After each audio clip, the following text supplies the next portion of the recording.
We're the media from the entertainment and lifestyle. Magandang umaga po. Before we start the Q&A for our friends, gusto ko pong marinig from you para sa ating kaalaman ng ating mga masang kababayan. In Tagalog, ano po ang Integra RE para po sa ating televiewers?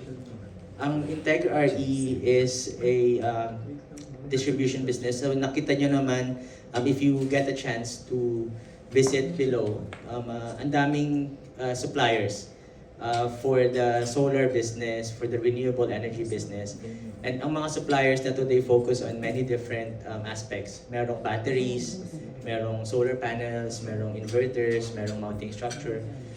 Our role in the Philippines and in Southeast Asia as a whole is to integrate lahat ng solutions na to so it makes more sense para sa normal na Filipino, sa normal na household, how they can integrate renewable sa bahay nila. Kasi I'm sure, I think siguro when I talk about solar, a lot of you is thinking, naka-solar na ba yung bahay ko? Magkano kaya matitipid ko pagka nagpa-solar ako? Is it timely now? Kasi every month, pataas ng pataas yung bill, di ba? But paano ako magsisimula? Where do I start? Sino kakausapin ko para mag-install?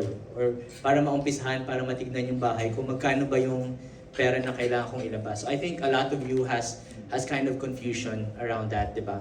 Then, you go to events like this and then you meet, oh, we supply battery, we supply modules. Ano gagawin ko? Bibili ako nun, tapos dadali, parang ano ba yun? Parang aircon.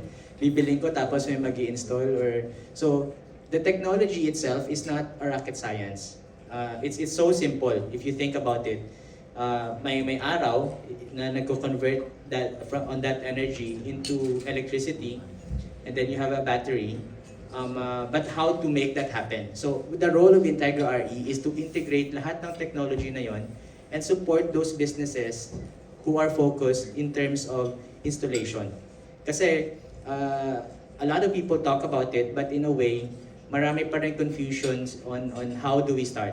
How do we get started with installation? So that's what we're trying to do, is to create an ecosystem from the supply side to the installer side to make it easier para sa Filipinos, for the local households, to have access sa renewable energy. Yeah, thank you, sir. At least meron na po tayong background, mga kapatid. So we're now starting the Q&A po from our media friends. Starting off with Jojo Panaligan of Rider PH. Good morning. Meron ba kayong projection on how the energy crisis can only deepen with or without the Middle East? So there are many factors impacting the situation in terms of energy. Not just the Middle East. All the economy actually has something to do with it. Especially now, for example, with the recent visit of Trump to China. So policies may change because of that. That may impact also supply on certain manufacturing. So if I look at the Philippines, number one, our energy source, especially sa power business, we are still having a gap in terms of the energy supply. That's why nakikita mo minsan may mga red alerts, yellow alerts, and sometimes it's confusing because you could hear from DOE, wala namang issues sa supply. Pero then the next day may yellow alerts na kasi there's one plant or there's certain plants that are not operating, di ba? So we don't have enough buffer, and that also makes the cost of electricity very high. Kung ikukumpara mo yung price ng kuryente sa Pilipinas against the neighboring countries, we are one of the highest. And if you look at your bill, I think yung generation cost is part of it, but most of what we are paying is yung transmission losses, all that. So which actually gives you a sense na hindi yung infrastructure natin for energy is not that solid, di ba? So there's a lot of things that needs to be fixed. on the overall economic situation, in every country, there is a projection na pataas yung price ng electricity, ng energy in general, di ba? And similar sa Philippines. One of the biggest implications, I guess, for now, as you could feel, yung araw-araw mo siguro nakikita is yung gasolina, di ba? And then maybe monthly mo nararamdaman is yung bill mo sa utility. But on the if you can see in the Philippines, there's now more awareness in terms of EV charging, for example, EV cars. People wanted to shift, kasi medyo namamahala na sa gasolina. So, I think one of the things is medyo mas aware na yung local market in terms of energy security. It's a topic that is really close to their heart. And everybody is looking at the impacts of all this, the trade wars, for example, wars in the Middle East, how it would impact the prices here. So overall, I think many different factors. It's hard to pinpoint how things would look like.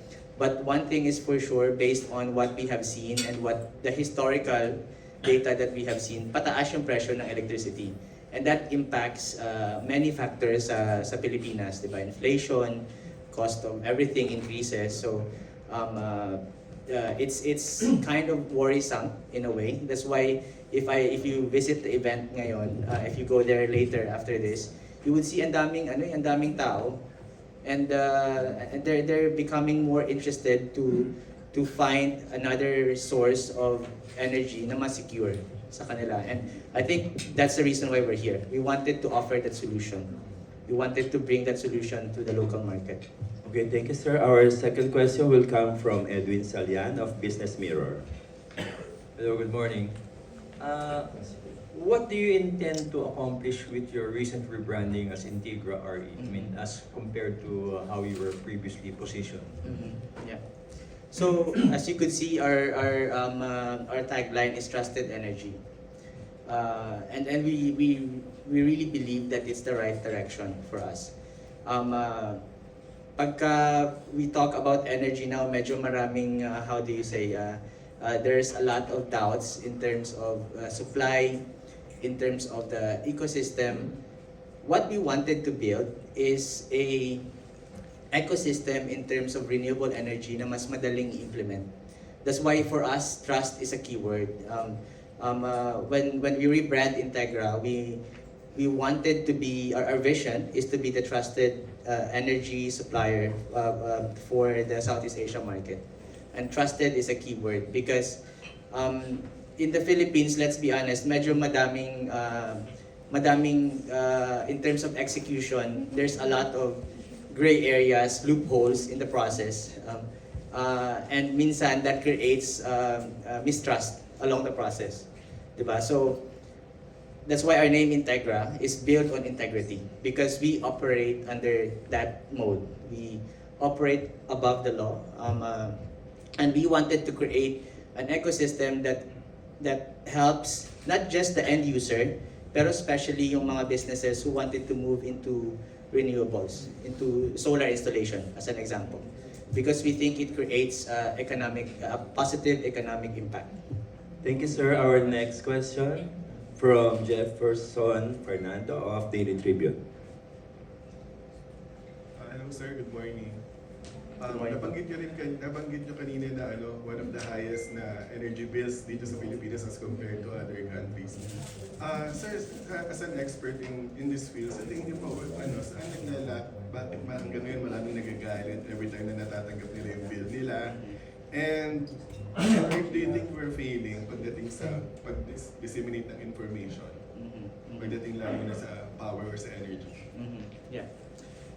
I wouldn't go into too much details, I guess, in terms of the politics behind it, Pero I would say kung kayang pababain ng ibang bansa yung kuryente nila, we definitely could. And there's some loopholes, I guess, on how we implement the process. One of the things on the solar side, especially, is medyo komplikado yung process ng permitting.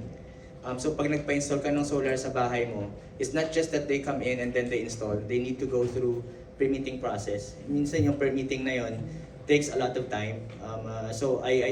But I also give due credit sa government because they're trying to improve. But again, compared to other countries, they've kind of taken out those permission, di ba? Kasi they understand na if we have more solar sa rooftop, it would help us to address the main issue, which is the energy supply. So I think that's one of the challenge in the Philippines. Medyo mahirap yung permitting process, and if we could enable that, I think a lot of people would want to install solar sa bahay nyo, would want to install solar sa businesses nyo, and then we could address the issue holistically.